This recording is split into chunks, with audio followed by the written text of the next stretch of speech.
Looks like it working. Could also be the camera. Well, not camera, the Yeah, it could have been on my old phone, microphone. but let's try to get on. Welcome. If you're here, welcome. Appreciate y'all for being here. How charged is it? It was trying to work. I don't know. Like a It hundred? should be 100%. Had to grab a different phone. If you're wondering, I got my helper here helping me out. Mm. But anyway, what we're gonna do, we're gonna try a live stream. I've been trying it on my phone and it hasn't been working. So we're gonna try it on an older phone that we have laying around, and it appears to be working. So welcome to the live stream. If you're new, welcome. If you're not new, if you've been here before, welcome back. Tonight we're going to be talking about some politics, government shutdown, the economy, exploding devices, and a home defense story involving a handgun. This live stream is brought to you by y'all, the subscribers, the viewers, all you guys. Couldn't do this without you. Wouldn't do this without you. Thank you. And if you are new and like this type of content, why don't you do me a favor and hit that subscribe button? You know, I'm trying to hit that 6,000 subscribers by the end of the year. We're growing slowly, but we're growing. Not, if I can get that 6,000 by the end of the year, we're getting close, about 500 away. If I can get that, that'd be awesome. Anyway, so first article I'm going to read you is coming from Fox News, and it's the Federal Reserve and their interest rate cuts by 0.5% or 0.5 point, and that's the first reduction that they've done on it in 4 years. So, the Federal Reserve on Wednesday announced a long-awaited interest rate cut, lowering the benchmark rate by 50 basis points from what was the highest level in 23 years as the central banks eased borrowing costs following progress in the fight against inflation. Nope, sorry about that. I'm trying to not get in the way of the camera. Like I said, I'm kind of fumbling around and kind of got a new phone, and but anyway, the Fed's first interest rate cut since March 2020 lowers the benchmark federal fund rate to a range of 4.75 to 5%. Interest rates had been at a range of 5.25 to 5.5 since July 2023, the highest level since 2001. As the central bank monitored economic data for signs that stubborn inflation was trending towards its 2% target.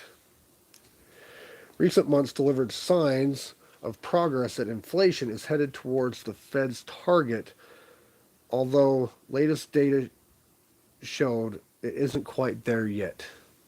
Inflation slowed to 2.5% on an annual basis in August, down from 2.9% months before, as well as this inflationary cycle peak of 9.1% in June 2022. So basically, inflation has slowed down. Sorry, got an itchy eye, man. Something's in my eye, watery. But anyway, sorry about that. Anyway, inflation slowed to 2.5%. That means it's still growing. It's still growing at a 2.5%, but it's slowing. The curve is kind of tapering where it's not 2.9%. It's still growing at a 2.5% rate. So we're still growing in inflation, but it's slowing down, but it's still going. Federal Reserve Chair Jerome Powell said in a press conference following the announcement that the central bank is focused on achieving our dual mandate goals of maximum employment and stable prices for the benefit of the American people. Our economy is strong overall and has made significant progress towards our goals over the past 2 years, Powell said. This decision reflects our growing confidence that with an appropriate recalibration of our policy stance, strength in the labor market, can be maintained in context of moderate growth and inflation moving substantially down to 2%. Our economy is strong, you say? Not sure about you, and I'm pretty sure I speak for a lot of people, but this economy's hit me pretty hard over the last 4 years. It's, hence my channel name, Poor Man's Preparedness. It's killing me, and I'm sure it's killing a lot of us. I don't know where he's getting this as a strong economy. He must be a Democrat. But anyway, I digress on that one. I would say we don't think we're behind. We think this is timely, but I think you could take this as a sign of our commitment to not get behind. Powell said on the decision to go with a 50 basis point cut. The chairman emphasized that the Fed will make the decision on a meeting-by-meeting basis going forward on economy data and said, we can go quicker if that's appropriate. We can go slower if that's appropriate. We can pause if that's appropriate. That's what we're contemplating. So basically they can go, they can stop, they can whenever they feel it's needed. He was also asked about political implications of the interest rate cut, given election day is less than 2 months away. Powell said the Fed's policymakers focus on how to best support the economy on behalf of the American people, and noted that the Fed's actions mostly impact economic conditions with a lag after policy changes. When it said something about political, I didn't really hear anything about that in his answer. He just said his Fed's policymakers focus on how to best support the economy on behalf of the American people. Some people are going to be upset at that. Some people are going to be okay with it. So I don't know. But I don't see anything in the economy right now that suggests the likelihood of a downturn is elevated. Don't get what that means exactly, but Powell said in response to a question about whether the economy is vulnerable to recession. I don't see that. You see growth as a solid rate. You see inflation coming down, and you see labor market that it is very solid levels. I don't see that. I mean, that's just me. I'm just looking at my paycheck. It doesn't look like the economy is strong. It looks like it's, just as bad as it's been the last 4 years and getting worse. Powell previously signaled that the central bank didn't plan to wait for inflation to reach 2% to cut rates. He explained that in July that if you wait until inflation gets all the way down to 2%, you've probably waited too long, because the tightening that you're doing, or the level of tightness that you have, is still having effects which will probably drive inflation below 2%.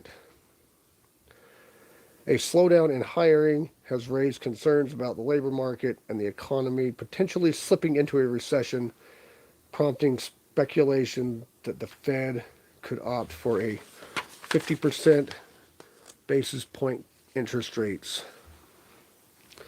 The central bank typically chooses to move forward with a smaller 25 basis point cut at the start of a rate cutting cycle, though it has made larger cuts when there is a higher degree in economic uncertainty. Oh, so now you're saying there's economic uncertainty. First you said there's a strong economy. Now you're saying there's economic uncertainty. Like, what? Make up your mind here. It most recently opted for the larger basis point cut in March 2020 as the COVID-19 pandemic began, as well as in September 2007 amid the housing crisis in January 2001 when the dot-com bubble burst. Markets fully priced in a 25 basis point reduction ahead of the Fed's decision on Wednesday although traders increasingly expect the Feds to cut rates by 50 basis points in the lead up to the announcement. According to the CME Fed Watch tool, the probability of a 50 basis point cut rose from 25% a month ago to 64% before the Fed's decision.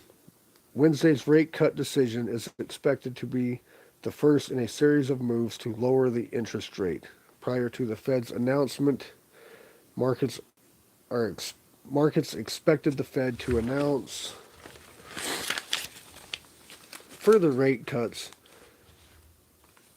at its meeting in the months ahead, as the CME Fed Watch tool sees a slightly more than 50% probability rates will be lowered to a range of 4.5 to 4.75% in November. The markets got what they wanted. Big first cut by the Feds, said Chris Larkin, managing director of trading and investing at E-Trade from Morgan Stanley. Beyond how hot or cold the economy runs, that may largely depend on what the Fed has to say about how fast and how far it sees rates dropping from here. Stocks respond favorably to the Fed's rate cut. Both the Dow and Industrial Average and the S&P hitting all-time highs in the immediate aftermath of the announcement prior to Powell's press conference. So it's going to help. I mean, I guess they're trying, but it's, I guess it is what it is, but that, we'll see what happens. It's definitely helping the stock market. They went up to all-time highs. Next article, I think this was supposed to be the first article. I read that one first, but this one is from USA News or usnews.com or however, whatever you think about that. It's about government shutdown standoff in Congress explained. GOP lawmakers in the House are divided over a stopgap spending bill that could prevent a government shutdown. Here's a look at where things stand.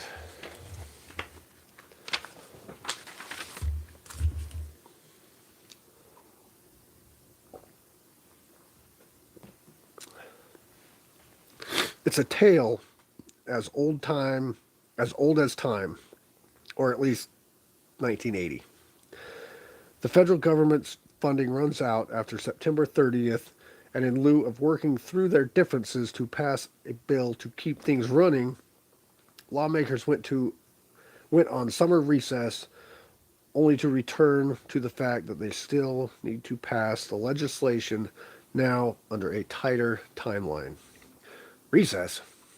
What do you need to go on recess for? A summer recess? How long is that? Like 3 months? They go to like grade school? This isn't grade school. This is the U.S. government. Well, okay, U.S. government, grade school. I guess that's about the same. But anyway, when they got work to do like that, they need to work. I don't get a recess. I got to work my butt off every single day for all year. What do they think they need a recess for? I mean, I get they need to go to their own places and take care of their own people, but still, when they've got work to do, they need to be there to do the work. Plain and simple. If I got work to do, I got to be there. Since lawmakers returned to Capitol Hill last week, House Speaker Mike Johnson has said the priority is to pass a 6-month stopgap bill called a continuing resolution, or CR, to extend funding. Doesn't have the support of everyone in Johnson's own party. Here's what to know about the chances of a government shutdown and Congress attempt to avert it. When might a government shutdown happen? A partial government shutdown could happen if Congress doesn't pass a funding or a stopgap bill before October 1st. There's almost zero chance that lawmakers will pass a full year funding package which requires the passage of 12 appropriation bills that fund the government for fiscal year 2025. Instead, they are aiming to pass a stopgap bill while they work on the funding package. Text message.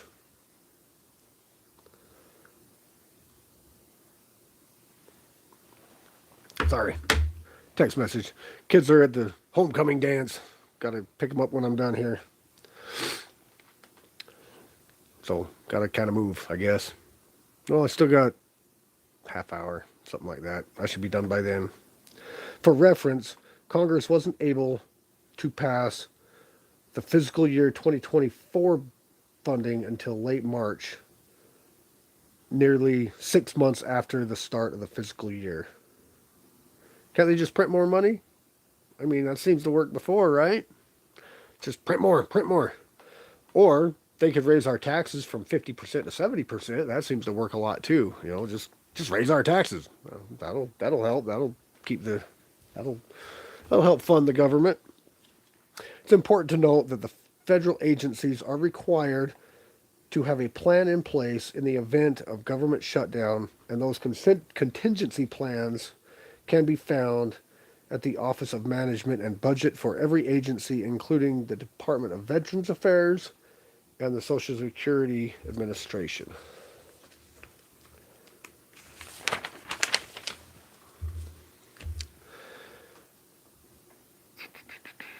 Past or current funding is extended. I think I got some words cut off there, but essential functions like public safety, border patrol, and medical care will continue. Thousands of federal workers would be furloughed and federal services would be reduced. Social Security and Medicare checks will still be mailed out, though customer service and application processing will likely be delayed or paused.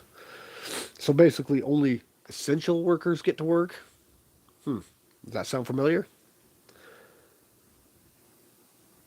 Majority of federal government is non-essential. Technically, yeah. Most of them are non-essential, says me. You know, I mean, we don't need. You'd probably cut half of them, and we'd be just fine. In fact, we'd probably be a lot more efficient. What does the stopgap bill do? The stopgap bill proposed by Johnson continues the federal government's spending levels through March 28th and averts a government shutdown, at least for the time being. I say shut them down. I mean, no offense to the low-end government workers like the postal and whatever, you know, those kind of people. They're essential to me, but the government, the actual government, shut them down. We don't need them. They're doing us more bad than good anyway, so shut them down. Congress has an immediate obligation to do two things: responsibly fund the federal government and ensure the security of our elections. I missed a line. However, Johnson also included a measure that requires proof of citizenship in order to vote in national elections. I can get on board with that. Non-citizens shouldn't be voting in our elections anyway. Congress has immediate obligation to do two things: responsibly fund the federal government and ensure the security of our elections. The lawmaker from Louisiana posted on social media, "I urge all of my colleagues to do what the overwhelmingly majority of people of this country rightfully demand and deserve: prevent non-American citizens from voting in American elections." I can get on board with that. Totally get on board with that.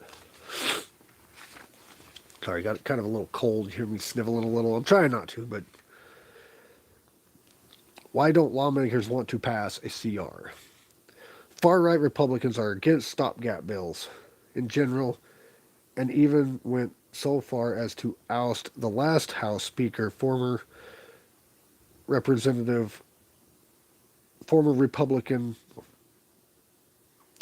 Kevin McCarthy, for working with Democrats to avoid a shutdown. Sorry, you're not working with them. Sorry, we can't work together. We're totally against that. I don't care working with my enemy or whatever you want to call my adversary. I don't mind working with him. Let's come to an agreement. I don't care.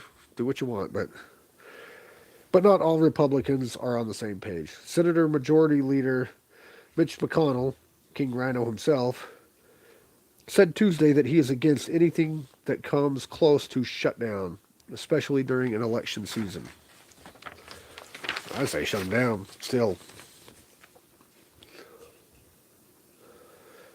the only thing that you cannot have is a government shutdown, said the Republican from Kentucky.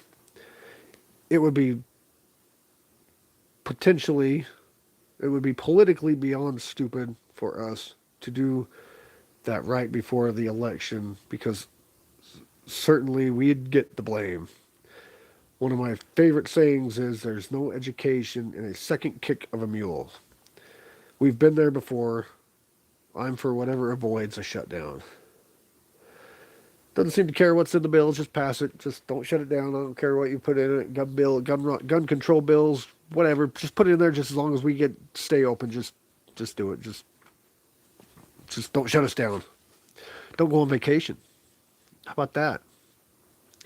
Democrats are against passing Johnson's version of the CR as long as it has ties to tightening voter registration requirements and supports 3 months stopgap bill instead of a 6 month.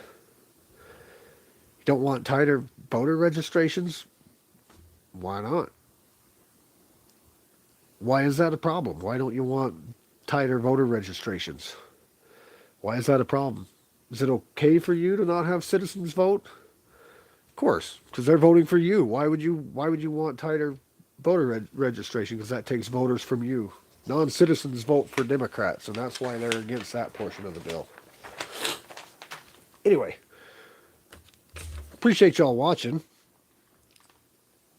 Thank you again. Appreciate it. Again, if you feel like it, hit that subscribe button. We're doing the best we can with what we got. Trying to get that 6,000 before the end of the year. Love y'all. Couldn't do this without you. Excuse me one more time real quick. Let me send off this text. Sorry to interrupt. Do your thing. Go get a drink or whatever real quick.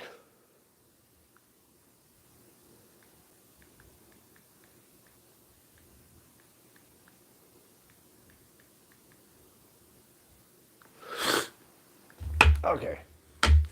Next one is Hezbollah leader says exploding devices attacks cross all red lines. So this one's about those exploding devices that they had over in Lebanon. So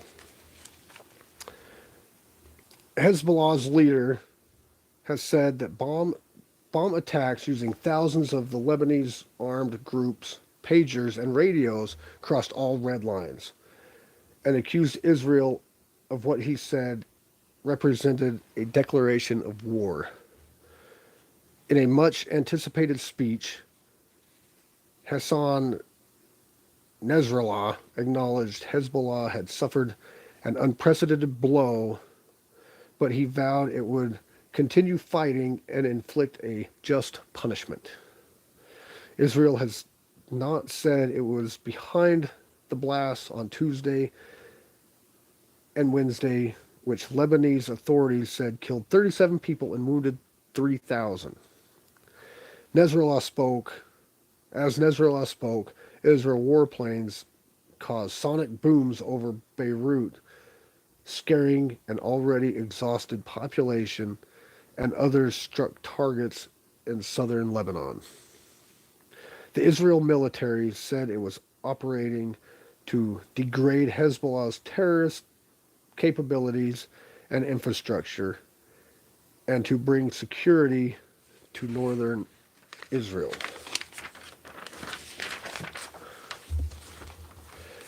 "11 months of cross-border fighting between Hezbollah and Israel, sparked by the war in Gaza, have killed hundreds of people, most of them Hezbollah fighters, and displaced tens of thousands on both sides of the border.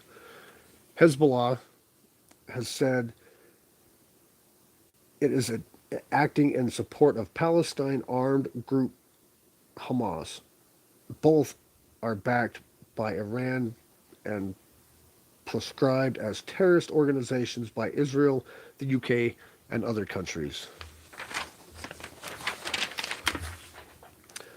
There were no surprises in Hassan Nasrallah's television address on Thursday afternoon, his first public reaction after the exploding device attacks, which created panic across Lebanon and raised fears of another major war between Hezbollah and Israel. In what was humiliating security breach, 12 people were killed, including 2 children, when pagers used by Hezbollah members to communicate blew up almost simultaneously across the country on Tuesday, according to Lebanon's health minister. Another 25 were killed when walkie-talkies exploded the next day. Reports citing Lebanese and U.S. sources said Israel intelligence operatives were likely to have planted small amounts of explosives inside the device or their batteries. The enemy crossed all rules, laws, and red lines. It didn't care about anything at all, not morality, not humanely, not legally, Nasrallah said. This massacre, a major aggression against Lebanon, its people, its resistance, its sovereignty, and its security, it can be called war crimes or declaration of war. Whatever you choose to name it, it is deserving and it fits the description. This was enemy's intention, he added. The Hezbollah leader acknowledged that this was a massive and unprecedented blow for his group. But he insisted that its ability to command and communicate remained intact. Nasrallah's tone was defiant and he vowed harsh punishment, but again he indicated that Hezbollah was not interested in an escalation on its current conflict with Israel. The group's cross-border attacks, he said, were going to continue unless there was a ceasefire in Gaza, and that no killings or assassinations would return residents to northern Israel. Shortly before the speech, crowds of Hezbollah supporters gathered in the capital's southern suburbs to bury 2 members killed on Tuesday. Some people said they had been shaken by the explosions, but they were determined to resist. On Thursday morning, Hezbollah fighters in southern Lebanon fired 2 anti-tank missiles across the border, followed by drones. The Israel Defense Force, IDF, said 2 Israel soldiers were killed and a 3rd seriously wounded. The latest exchanges come at a time when Israel says its military focus has shifted away from Gaza to the situation in the north.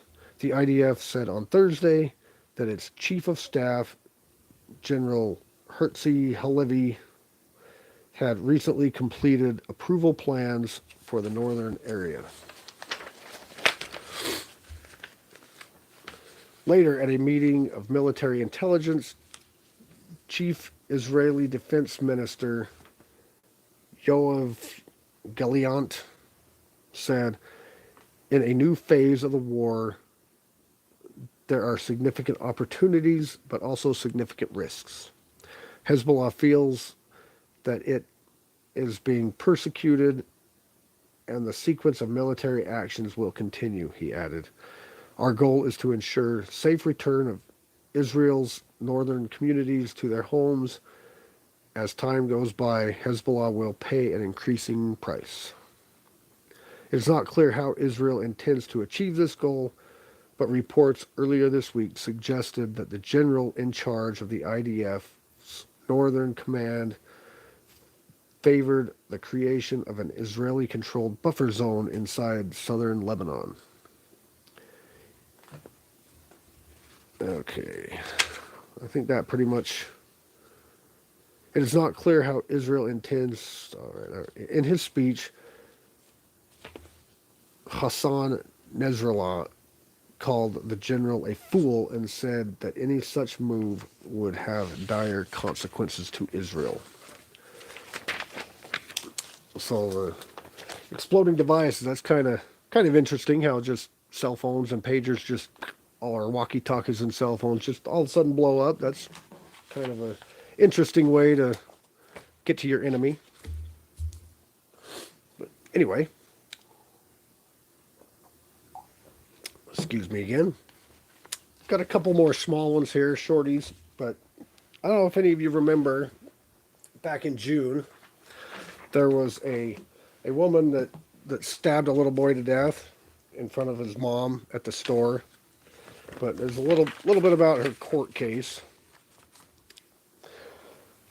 A woman arrested after 3-year-old was stabbed to death in front of his mother at a grocery store has been found incompetent to stand trial. Police said that the video from a shopping center showed 32-year-old Bianca Ellis of Cleveland stalking a mother and her toddler son inside of a Giant Eagle grocery store in northern Olmsted in June. After following them into the parking lot, Ellis allegedly began stabbing the child and the mother in what was called a completely random act. Completely random act? She was following them around. She had it planned. I mean, I don't know if she had planned to attack these people from the start, but as she was walking through the store, she had it planned to attack these people. Pretty obvious. Ellis was indicted in June on a slew of charges, including aggravated murder, attempted murder, felonious assault, and endangering children. Endangering children. During a 20-day evaluation, a doctor determined that Ellis was incompetent to stand trial, according to documents from the County Court of Commonplace, please, or whatever, however that word is. Not sure if you all remember, but she was laughing in court when they showed her. After that, they showed her in court, and she was just kind of like smiling and laughing, like everything was cool, everything was, yeah, look at me.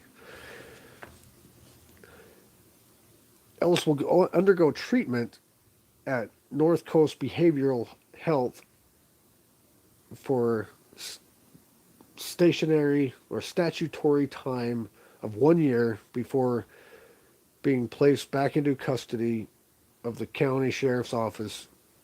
She could face trial if she is restored to competency. Officials were criticized for failures to treat Ellis's alleged mental illness just days before the lethal attack. So before she went on the attack, they kind of denied her of any kind of treatment. So they, I don't know, they must have said that she was okay, that she didn't need treatment, or they tried to reschedule it, and then days later she went on an attack. But she was basically considered to be at the, incompetent to stand on trial, and, but I don't know. I mean, I wasn't there, but I mean, she blatantly stabbed somebody to death, and maybe they're just trying to do this to get her out of it, to keep her out of jail or whatever. I don't know. They're trying whatever they can. I mean, they're letting the bad ones out, and they're keeping the good ones in. These homeowners or these good guys with guns are getting locked up, and these bad people that do stupid stuff like that are getting locked up for, whatever, they're the victims. Like, she's a victim for not being treated, or, this Georgia shooter from a couple weeks ago, like, he's the victim because of, transgender, whatever, acceptance. So he's the victim. Okay. Last one. Sorry. Phone's ringing. They must be ready to get picked up. But last one real quick. Let me hurry through this one real quick, and then And then we'll be on our way. Texas homeowner thwarts home burglary with 4 shots of his handgun, police say.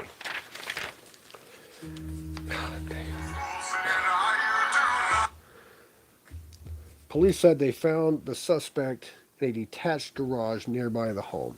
Okay. A Texas homeowner is being investigated after he shot a man he believed to be a burglar, according to police. San Antonio police said they responded to a report of a burglary in progress at a residence on Hicks Avenue on Thursday about 5 a.m. When they arrived, a 43-year-old homeowner told him that he shot a home intruder with a handgun, but police found no victim at the residence. They later found 48-year-old man with gunshots inside a detached garage of a home on Vanderbilt Street. The suspect was transported to a hospital with non-life-threatening injuries and was placed into custody for suspicious burglary. Sorry, the kids are wanting to get home. They have homecoming. I don't know why they don't want to just stay there till it's over, but neighbors in the area told KENS that they had heard 4 muffled gunshots that morning. Rafael Olivares told KENS that he was working on a job site near the home and saw the aftermath with numerous police cars. You have to be safe nowadays, he said, especially since there's a lot of citizens nowadays. Just make sure, a lot of crazies nowadays. Just make sure you lock your doors. If you have valuable stuff, make sure you put them inside during the nighttime. Yeah, be safe. Have your guns with you. You know, have them ready to go in case something happens. There are a lot of crazies out there. But anyway, that's the show. Gotta get going. Love y'all. Thank you for watching. Hit that subscribe button. Do the things. You know what to do. I don't need to tell you. Trying to get that 6,000 before the end of the year. So help me out. And I'll see you in the next one.